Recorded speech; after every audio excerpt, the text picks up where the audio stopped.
उसको बहुत बार मौका मिला गलत काम करने का, पर फिर भी उसने सही काम ही किया। उसके सामने 8 करोड़ कैश पड़ा था, पर उसके बाद भी उसने सिर्फ अपने हिस्से का पैसा मांगा। यह कहानी एक पिता और बेटे के बीच में एक लव और रेस्पेक्ट का रिलेशन दिखाती है कि जो चीट करते हैं उस पर कोई विश्वास नहीं करता। डेविड सबको चीट करता था, इसीलिए उस पर अंत तक वेंकट ने विश्वास नहीं किया और इसी वजह से उसकी प्रॉब्लम्स बढ़ती चली गईं। यानी झूठ बोलना और धोखा देना खुद ही को नुकसान पहुंचाता है। यानी मूवी मेकर्स ने यह मैसेज दिया है कि इंसान का खुशी का भी वक्त हो तो भी उसकी पहली चॉइस सिगरेट ही होनी चाहिए। हेलो व्यूअर्स, बजे वायु बेगम मूवी एक ऐसे बच्चे की कहानी है जिसके पेरेंट्स कर्जे की वजह से बचपन में ही आत्महत्या कर लेते हैं। इस बच्चे का नाम वेंकट होता है। फिर वेंकट की परवरिश एक पड़ोस के अंकल करते हैं। उनका भी एक बेटा होता है। वेंकट उन्हीं अंकल को अपना पिता मान लेता है। वेंकट के पिता दोनों ही बच्चों में कोई फर्क नहीं करते थे। दोनों को ही इक्वल ट्रीटमेंट मिलता था। वेंकट भी अपने पिता से बहुत प्यार करता था और उनकी बहुत इज्जत करता था। जब दोनों भाई बड़े होकर शहर जाते हैं कमाने के लिए तो उन्हें जॉब नहीं मिल पाती और वेंकट का भाई राजू ड्राइवर बन जाता है और वेंकट सट्टा लगाने लगता है।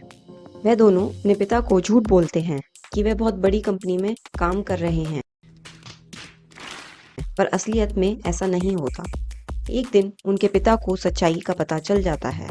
यह सुनकर उनको बहुत धक्का लगता है और वो बीमार पड़ जाते हैं। उनका इलाज कराने के लिए बहुत सारे पैसों की जरूरत होती है। इसी वजह से वेंकट 4 लाख का सट्टा लगा देता है, पर बुकी उसे चीट करता है और उल्टा उसी से पैसे मांग लेता है। चीटिंग करता है तू। इस कहानी में 2 लोग और होते हैं, एक सिटी का मेयर और दूसरा उसका भाई डेविड। दोनों ही बड़े लेवल के गुंडे होते हैं। जिस बुकी ने वेंकट को धोखा दिया था वह डेविड के अंडर ही काम करता था। वेंकट का भाई राजू डेविड की कार का ही ड्राइवर था। जब राजू डेविड से मदद मांगने जाता है वेंकट के लिए तो डेविड साफ मना कर देता है। We don't care. Let me tell you, we don't care. इसी वजह से वेंकट प्लान बनाता है डेविड की गाड़ी बेचने का और दोनों भाई गाड़ी लेकर भाग जाते हैं। रास्ते में उन्हें पता चलता है कि जिस गाड़ी को वह लेकर भागे हैं उसमें करीब 8 करोड़ कैश रखा हुआ है और गाड़ी की डिक्की में मेयर के बेटे की लाश भी है जिसे डेविड ने मारा था। What? डेविड खुद मेयर बनना चाहता था, इसीलिए उसने अपने भाई के बेटे को जान से मार दिया था और यह बात वह अपने भाई से छिपाना चाहता था। इसीलिए डेविड वेंकट के पीछे पड़ जाता है। फिर किस तरीके से वेंकट डेविड से बचता है और कैसे डेविड अंत में पकड़ा जाता है, इसी पर पूरी कहानी बेस्ड है। मूवी में काफी सस्पेंस है। मूवी में फादर और ब्रदर का सेंटिमेंट्स भी देखने को मिलेगा। ओवरऑल मूवी अच्छी है और एक अच्छा मैसेज देकर जाती है।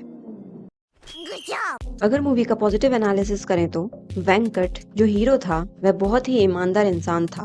उसको बहुत बार मौका मिला गलत काम करने का, पर फिर भी उसने सही काम ही किया।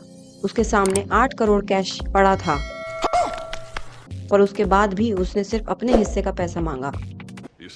नेक्स्ट पॉजिटिव पॉइंट देखें तो वेंकट के पिता ने कभी अपने सगे बेटे और वेंकट में फर्क नहीं किया।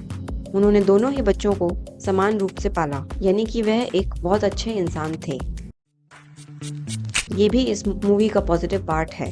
वेंकट ने भी हमेशा अपने फादर की केयर करी और जितनी हेल्प हो सकती थी उतनी हेल्प करी। लास्ट मोमेंट तक भी उसने ऐसा कोई काम नहीं किया जो उसके पिता को बुरा लगे। यह कहानी एक पिता और बेटे के बीच में एक लव और रेस्पेक्ट का रिलेशन दिखाती है और एक पॉजिटिव मैसेज देती है।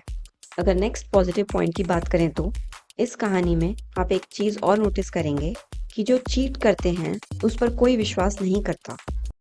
नहीं सारुण के यहाँ कुछ तो गड़बड़ है, जरूर कोई ना कोई गड़बड़। डेविड सबको चीट करता था, इसीलिए उस पर अंत तक वेंकट ने विश्वास नहीं किया और इसी वजह से उसकी प्रॉब्लम्स बढ़ती चली गईं। यानी झूठ बोलना और धोखा देना खुद ही को नुकसान पहुंचाता है।